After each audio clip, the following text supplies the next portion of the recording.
লক্ষ্মীপুরে সড়ক সংস্কারের দাবিতে মানববন্ধন করেছে এলাকাবাসী। শুক্রবার 4 এপ্রিল সকালে সদর উপজেলার এনায়েতপুর মাদ্রাসার সামনে ঘণ্টাব্যাপী মানববন্ধন করে তারা। মানববন্ধন থেকে বলা হয়, লক্ষ্মীপুর সদর উপজেলার লাহারকান্দি ইউনিয়নের লাহারকান্দি উচ্চ বিদ্যালয় থেকে পিয়ারাপুর পর্যন্ত সড়কটি দিয়ে কুমিদপুর, এনায়েতপুর ও আবিরনগর গ্রামের প্রায় লক্ষাধিক লোক নিয়মিত যাতায়াত করে। এছাড়া আশেপাশের 6টি শিক্ষা প্রতিষ্ঠানের শিক্ষার্থীদের চলাচলের একমাত্র সড়ক এটি। অন্যদিকে পিয়ারাপুর বৃহত্তম কাঁচা বাজারেও যাতায়াত করা হয় সড়কটি দিয়ে, কিন্তু দীর্ঘদিন থেকে সড়কটি সংস্কার করা হয় না। এতে যাতায়াতে দুর্ভোগ পোহাতে হয়, তাই দ্রুত সড়কটি সংস্কারের দাবি তাদের। মানববন্ধনে বক্তব্য রাখেন বাংলাদেশ শ্রমিক কল্যাণ ফেডারেশন লক্ষ্মীপুর শহর সেক্রেটারি শরীফ হোসেন শ্যামল, লাহারকান্দি ইউনিয়ন জামায়াতের আমির ইয়াকুব শরীফ, এনায়েতপুর ওয়েলফেয়ার সোসাইটির প্রতিষ্ঠাতা ও পরিচালক তারেক মনোয়ার, ইউনিয়ন জামায়াতের সেক্রেটারি মাওলানা বেলাল হোসেন, ইউনিয়ন শ্রমিক কল্যাণ ফেডারেশনের সাবেক সভাপতি গোলাম আজম ভূঁইয়া, এনায়েতপুর মাদ্রাসার সেক্রেটারি মোহাম্মদ জসিমউদ্দিন, সমাজসেবক মাস্টার আবুল খায়ের, মোহাম্মদ শোয়েব হোসেন, আবু তৈয়ব, মোহাম্মদ জুয়েল, মোহাম্মদ আলাউদ্দিন আজাদ, মোহাম্মদ আনোয়ার হোসেন, মোহাম্মদ আরিফুর রহমান মাসুম, মোহাম্মদ ফরহাদ প্রমুখ। 15-16 বছর পর্যন্ত এই রাস্তাটার এই দুর্গতি, বুঝছেন।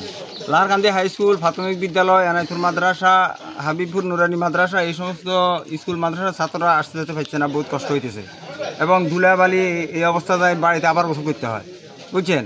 বের বাজার ঘাট বা অসুস্থ লোক হইলে এদেরকে আমরা মনে করেন হাসপাতাল নিতে আমাদের বহুত কষ্ট হয়ে যায়, কোনো যেতে পারি না। পিয়ারাপুর বাজার একটা কাঁচা বাজার বিশিষ্ট বড়, সেখানে আমাদের দেশের কৃষকেরা মাল নিয়ে বাজারে যেতে পারছে না।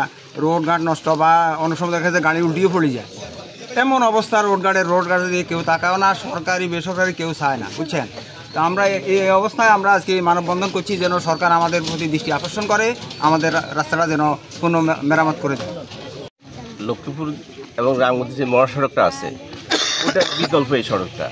অনেক সময় ওই রাস্তাটা বন্ধ থাকে, তারপরে এই রাস্তা দিয়ে মানুষ চলাচল করে। তাছাড়া এতে একটা ইউনিয়নের 3টা ওয়ার্ড মিলে প্রায় 50 লক্ষ লোকের একটা বসবাস স্থান। এই রাস্তাটা দীর্ঘদিন যাবত, গত 16 বছর যাবত এই অবস্থাতে পড়ে আছে।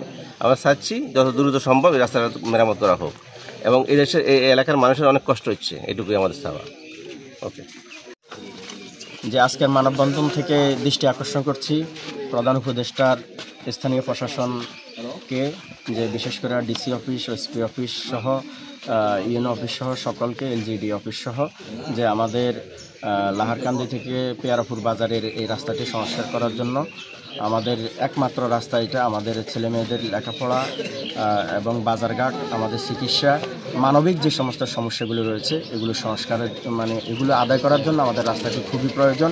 রাস্তার জন্য আমরা বর্ষাকালে পানিতে ডুবে যাই, এরপরে গ্রীষ্মকালে বালু খেয়ে আমাদের বিভিন্ন পর্যায়ের মানুষ অসুস্থ হচ্ছে। আমরা সরকারের কাছে কোর্জন অনুরোধ করছি আমাদের রাস্তাটি সংস্কার করার জন্য। রাস্তা দিয়ে এনায়েতপুর, আবিরনগর, কুমিদপুর, লাহারকান্দির অংশ, তালহাটি, পিয়ারাপুর, আবার এদিকে পৌরসভার অংশ, যেটা আমরা পৌর 12 নম্বর ওয়ার্ডের লোক এই অত্র এলাকা দিয়ে যাতায়াত করে। পিয়ারাপুর বাজার বাংলাদেশে বিশেষ করে বৃহত্তর নোয়াখালীর সবজি বাজার একমাত্র পিয়ারাপুর বাজার। এই বাজারের সবজি বাজারজাত করে এই রাস্তা দিয়ে বেশিরভাগ।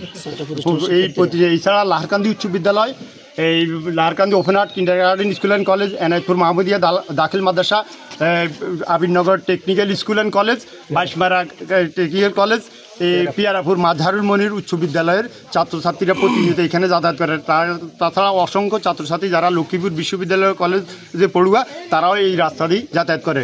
তাছাড়া রামগতি এবং লক্ষ্মীপুর সড়কে যদি কোনো দুর্ঘটনা ঘটে, তখন বিকল্প রাস্তা হিসেবে উক্ত রাস্তা দিয়ে চলাচল করে। উক্ত রাস্তা দিয়ে আমাদের স্টেডিয়াম সংযোগ সড়ক, লক্ষ্মীপুরের বিকল্প সংযোগ সড়ক হিসেবে ব্যবহার করা হয়। তাই এই রাস্তাটি অতীব জরুরি মেরামত করা দরকার। সরকারের এলজিআর, স্থানীয় সরকার মন্ত্রণালয়ে সহ কর্তৃপক্ষের দৃষ্টি আকর্ষণ করছি আমাদের জনগণের দুর্ভোগ লাঘবের জন্য উক্ত রাস্তাটি অনতিবিলম্বে মেরামত করার জন্য। আজকের আমাদের মানববন্ধনের মূল উদ্দেশ্য হচ্ছে, আমাদের এই রাস্তা দীর্ঘ 1.5 যুগের বেশি অবহেলিত। আমাদের এই রাস্তা দিয়ে প্রায় 6টি প্রতিষ্ঠানের শিক্ষার্থীরা যাতায়াত করে। এই শিক্ষার্থীরা যখন পোশাক পরে স্কুলে আসে, মাদ্রাসায় আসে, তখন ওই পোশাক পরে ক্লাস করার মতো পরিবেশ থাকে না। এই রাস্তা দিয়ে আমাদের মা বোনরা যারা অসুস্থ আছে, তারা খুব কষ্ট পাচ্ছে এই রাস্তার কারণে। আর এই রাস্তাটি আমাদের দীর্ঘদিন থেকে খুব অবহেলিত আছে। এই রাস্তাটি দ্রুত মেরামত করার উদ্দেশ্যে পদক্ষেপ গ্রহণ করার জন্য স্থানীয় সরকার, এলজিআরডি, জেলা প্রশাসক ও উপজেলা নির্বাহী কর্মকর্তার নিকট আকুল আবেদন রাখছি যাতে অনতিবিলম্বে তারা এই রাস্তাটি সংস্কারের জন্য পদক্ষেপ গ্রহণ করে। যদি এই রাস্তাটির পদক্ষেপ গ্রহণ না করে তাহলে আমাদের এই এলাকার মানুষের দুর্ভোগের কোনো শেষ থাকে না। প্রয়োজনে যদি আমরা অন্য কর্মসূচি দিতে বাধ্য হব যদি দ্রুত সময়ের মধ্যে আমাদের এই রাস্তাটি মেরামত না হয়। সবাইকে ধন্যবাদ। আসসালামু আলাইকুম।